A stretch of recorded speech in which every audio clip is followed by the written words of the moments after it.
வணக்கம். பிகினர் என்ன செய்யணும், செய்யக்கூடாது? வாரன் பஃபட் 10 கண்டிஷன்ஸ் குடுத்திருக்கிறார். இந்த விஷயத்த தெரிஞ்சுக்கிட்டு தான் நம்ம ஸ்டாக் மார்க்கெட்குள்ளேயே என்டர் ஆகணும். இத பத்தி டீட்டெயிலா ஒன் பை ஒன்னா நம்ம பார்க்க போறோம். சென்னை ட்ரேடிங் அகாடமி சப்ஸ்கிரைப் பண்ணி வாட்ச் பண்ணுங்க. வீடியோவோட டிஸ்கிரிப்ஷன்ல என்னோட டெலகிராம் குரூப்புக்கான லிங்க் இருக்கு. நாளைக்கு நடக்க போற ட்ரெய்னிங் செஷனோட லிங்க் இருக்கு. யூஸ் பண்ணிக்கங்க. இப்போ வீடியோக்குள்ள போகலாம். ஆ ஆக்சுவலா வாரன் பஃபட் பிகினர்ஸ்க்கு ஒரு சில பிளஸ் அண்ட் மைனஸ் அத என்ன செய்யணும், என்ன செய்யக்கூடாது அப்படின்றத சொல்லியிருக்கிறாங்க. ஸ்டாக் மார்க்கெட்குள்ள நெறைய பேர் என்ன சொல்லுவாங்கன்னா, பேராசை வந்து இங்க இருக்கக்கூடாது. ஒரு ப்ராப்பர் ட்ரேடிங் செட்டப் இல்ல இன்வெஸ்ட்மென்ட் ஸ்ட்ராட்டஜி ஃபாலோ பண்ணணும்னு சொல்லுவாங்க. பட் ஆனா வாரன் பஃபட் சொல்லக்கூடிய விஷயம் என்னன்னா, பேராசை இருக்கணும். பட் அது கண்ட்ரோல்டா இருக்கணும் அப்படின்றத சொல்றாரு.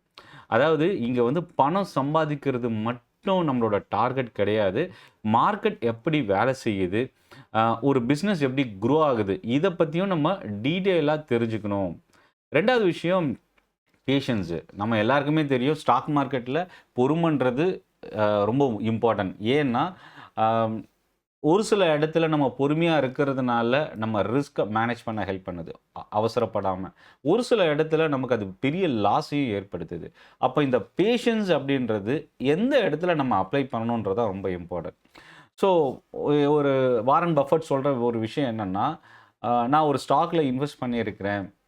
இன்கேஸ் ஸ்டாக் மார்க்கெட் 10 வருஷம் மூடுனாலும், நான் கான்ஃபிடென்ட்டா அந்த ஸ்டாக்க நான் ஹோல்ட் பண்ண முடியும். அப்படின்றத தான் அவரு சொல்றாரு. ஸோ அந்த அளவுக்கு பொறுமை நமக்கு வேணும். ஆ இது வந்து பார்த்தீங்கன்னா, இன்னைக்கு வாங்கிட்டு நாளைக்கு ஏதாவது ஒரு 2% கிடைக்குமா? 5% ஏறுமா? அப்படின்ற மாரி தான் நம்ம திங்க் பண்றோம். அது நமக்கு லாங் ரன்னுக்கு கண்டிப்பா செட்டே ஆகாது. ஸோ இதில லாங் டெர்ம் வெல்த் கிரியேட் பண்றதுக்கு பேஷன்ஸ் வந்து ரொம்ப முக்கியம். அந்த ஸ்டாக்கோட பிசினஸ் என்னன்றத அண்டர்ஸ்டாண்ட் பண்ணிக்கணும். ஸோ பேஷன்ஸ நம்ம இன்கேஸ் லாங் டெர்முக்கு இன்கேஸ் 10 வருஷம் ஸ்டாக் மார்க்கெட் எக்ஸ்சேஞ்சே க்ளோஸ் ஆனாலும் கவலைப்படாம அந்த ஸ்டாக்க நம்ம ஹோல்ட் பண்ணக்கூடிய ஒரு பொறுமை நம்மகிட்ட இருக்கணும். அடுத்தது திங்க் டிஃபரண்ட்லி. அதாவது கூட்டத்தோட ஓடக்கூடாது அப்படின்றத. எல்லாரும் என் கூட ஒர்க் பண்றவங்க, என்னோட ரிலேட்டிவ்ஸ் எல்லாருமே அந்த ஸ்டாக்க வச்சிருக்கிறாங்க. நானும் போய் வாங்குறேன் அப்படின்னு நம்ம வாங்கக்கூடாது. ஸோ ஸ்டாக் மார்க்கெட்ல அ யாருமே 100% கணிக்க முடியாது. அதனால அடுத்தவங்க செய்யறது சரின்னு நம்ம நம்புறது முதல் தப்பு. அ எல்லாரும் வாங்குறதுனால நம்மளும் வாங்கணுமான்னு கேட்டா கண்டிப்பா இல்ல. ஏன்னா, மார்க்கெட்ல வந்து 100 நல்ல ஒரு எக்ஸ்பீரியன்ஸ்டு இன்வெஸ்டர்ஸ் இல்ல ஒரு மியூச்சுவல் ஃபண்ட் கம்பெனி வாங்கிட்டாங்கன்னா, அந்த ஸ்டாக் பெஸ்ட் ஸ்டாக் அப்படின்னு யாராலயும் சொல்ல முடியாது. ஸோ நீங்க உங்களுக்கு கன்வின்ஸ் ஆகணும். அவங்களோட பிசினஸ் என்ன? ஸ்டாக் பிரைஸ் ரொம்ப ஒரு ஃபேர் வேல்யூல இருக்கா? அ என்ட்ரி இந்த பிரைஸ்ல நம்ம என்டர் ஆகலாமா? இத நம்ம அண்டர்ஸ்டாண்ட் பண்ணி தான் டிசைட் பண்ணணும். செல்ஃப் கான்ஃபிடன்ஸ், எமோஷனல் கண்ட்ரோல் 2மே கிட்டத்தட்ட ஒண்ணு தான். நம்பிக்கை இருந்தது அப்டின்னா, நம்ம ஸ்டாப் லாஸ் கூட போடாம ட்ரேட் பண்ணுவோம். ஸோ செல்ஃப் கான்ஃபிடன்ஸ் அப்டின்றது என்னன்னா, மார்க்கெட் கிராஷ் ஆகும்போது பேனிக் செல்லிங் வரும். பயந்து இருக்கிறத நம்ம செல் பண்ணிடுவோம். ஆனா, இன்னொரு பக்கம் ஆப்பர்ச்சுனிட்டியா பயன்படுத்தி இன்வெஸ்ட் பண்றவங்களும் இருக்கிறாங்க. ஸ்டாக் மார்க்கெட் ஃபால்ல. அதுக்கு ஒரு எக்ஸாம்பிள் சொல்லணும்னா, கோவிட் பேண்டமிக் சொல்லுவோம். கிட்டத்தட்ட ஒரு 30, 35% மார்க்கெட் ஒரு ஷார்ட் டெர்ம்ல ஒரு பெரிய அ கரெக்ஷன் இருந்தது. பட் அந்த டைம்ல இன்வெஸ்ட் பண்ணவங்க எல்லாருக்குமே கிட்டத்தட்ட மோர் தென் 100%க்கு மேல ரிட்டர்ன் கிடைச்சிருக்கும். ஈவன் நிஃப்டில இன்வெஸ்ட் பண்ணியிருந்தா கூட. ஸோ அப்போ அது அது அந்த இடத்த ஆப்பர்ச்சுனிட்டியா பயன்படுத்துறவங்க ஒரு ஸ்மார்ட் மனி வெல்த் கிரியேட் பண்றதுக்கான ஒரு ஸ்ட்ராட்டஜி. ஸோ அப்போ என்னன்னா, செல்ஃப் கான்ஃபிடன்ஸும், எமோஷனல் கண்ட்ரோலும் தான் நம்ம இந்த மாரி தவறான முடிவு எடுக்கிறதுக்கு தள்ளுது. ஸோ நமக்கு கான்ஃபிடன்ஸ் அதிகமாகும்போது, மார்க்கெட் இல்ல நம்ம இன்வெஸ்ட் பண்ற இல்ல நம்மளோட ஸ்ட்ராட்டஜி மேல நம்ம நம்பிக்கை வைக்கும்போது, மார்க்கெட் டைரக்ஷன ஈஸியாவும், ரொம்ப பயம் இல்லாமலும் நம்ம அ கொண்டு செல்ல முடியும். அடுத்தது நமக்கு என்ன தெரியுமோ, அதுக்குள்ள தான் நம்ம ப்ளே பண்ணணும்.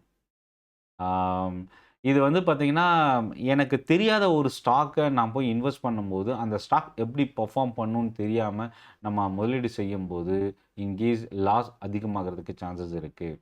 ஸோ அதனால உங்களுக்கு என்ன பிசினஸ் தெரியும்? எனக்கு இந்த கம்பெனியோட பிசினஸ் நல்லா தெரியும். பாஸ்ட் ரெக்கார்ட் நான் அனலைஸ் பண்ணியிருக்கேன். கம்பெனியோட ஃபினான்ஷியல் வந்து ரொம்ப ஸ்டேபிளா இருக்கு. இதெல்லாம் தெரிஞ்சுக்கிட்டு நம்ம இன்வெஸ்ட் பண்றது நல்லது. By value not hype.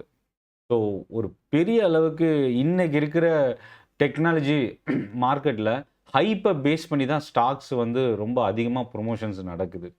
But value base பண்ணி யாரும் பை பண்ணுறதில்ல. ஸோ என்னன்னா, ஒரு கம்பெனியோட பிஸ்னஸ் எந்த அளவுக்கு ஒர்த் இருக்கு, அதுதான் அந்த ஸ்டாக் ப்ரைஸை ரிஃப்ளெக்ட் பண்ணணும். பட் ரொம்ப ப்ரீமியமா இருக்கு அப்படின்னா, கண்டிப்பா அந்த ஸ்டாக்கை நம்ம பெட்டர் அவாய்ட் பண்றது நல்லது. இதில இன்னொரு விஷயம் என்னன்னா, இன்வெஸ்ட் பண்றதுக்கு முன்னாடி நம்ம வந்து நல்லா லேர்ன் பண்ணிக்கணுன்றது ரொம்ப இம்பார்ட்டன்ட் ஃபேக்டர். இது இன்னொரு விஷயம் என்னன்னா, அ இன்டலெக்சுவல் இன்டலெக்சுவல் ஹானஸ்டி இது ரொம்ப இம்பார்ட்டன்ட். லாஸ் வரும்போது நம்ம அடுத்தவங்கள போய் ப்ளேம் பண்ணுவோம். அதாவது இதுதான் நம்ம வந்து என்னன்னா, நான் செஞ்சது கரெக்ட்டு. பட் மார்க்கெட் சரியில்ல. சடனா கம்பெனி ரிசல்ட் சரியில்லாம போனதுனால எனக்கு லாஸ் வந்துடுச்சு. ஸோ கவர்மெண்ட் காரணம், எஃப்ஐஎஸ் காரணம். இந்த மாரி நம்ம நம்மள சுத்தி இருக்கிறவங்க மேல காரணம் சொல்லுவோம். பட் விஷயம் என்னன்னா, நம்ம எடுத்த டெசிஷன் தான் இந்த லாஸுக்கு காரணம்ன்றத நம்ம அக்செப்ட் பண்ணிக்கணும். டிஸ்ட்ராக்ஷன். டிவில வர news, social media messages, Telegram, WhatsApp, Facebook, Instagram இந்த மாரி நெறைய டிஸ்ட்ராக்ஷன்ஸ் நமக்கு இருக்கு. இத எல்லாத்தையும் கண்டிப்பா நம்ம டஸ்ட்பின்ல தான் மூவ் பண்ணணும். ஸோ ஒரு கிளியர் டெசிஷன் ரொம்ப ஒரு ப்ராப்பரா ஒரு சக்சஸிவ் டெசிஷன் நம்ம எடுக்கணும் அப்டின்னா, கண்டிப்பா இந்த டிஸ்ட்ராக்ஷன நம்ம அவாய்ட் பண்றது நல்லது. ஸோ இந்த 10 ஸ்ட்ராட்டஜிஸ் பிகினர் வந்து ரொம்ப யூஸ் பண்ணுறதுக்கான இதை ஃபாலோ பண்ணணும் அப்படின்றது தான் வாரன் பஃபட் வந்து ஒவ்வொரு இடத்துலையும் கொடுத்துருக்கிற ஒரு விஷயம். ஸோ வாரன் பஃபட்டோட புக்ஸு வந்து அமேசான் இந்த மாதிரி சோஷியல் மீடியா ஆன்லைன் காமர்ஸ் சைட்ஸில் அவைலபிள் இருக்குது. அதை பற்றி நீங்கள் டீட்டெயிலாக தெரிஞ்சுக்கணும் அப்படின்னா இந்த புக்ஸை வந்து நீங்கள் பர்ச்சேஸ் பண்ணி அது அவரோட இன்ஃபர்மேஷனை நீங்கள் ஃபாலோ பண்ணலாம். ஸோ இந்த வீடியோ உங்களுக்கு யூஸ்ஃபுல்லாக இருக்கும் அப்படின்னு நினைக்கிறேன். நன்றி, வணக்கம்.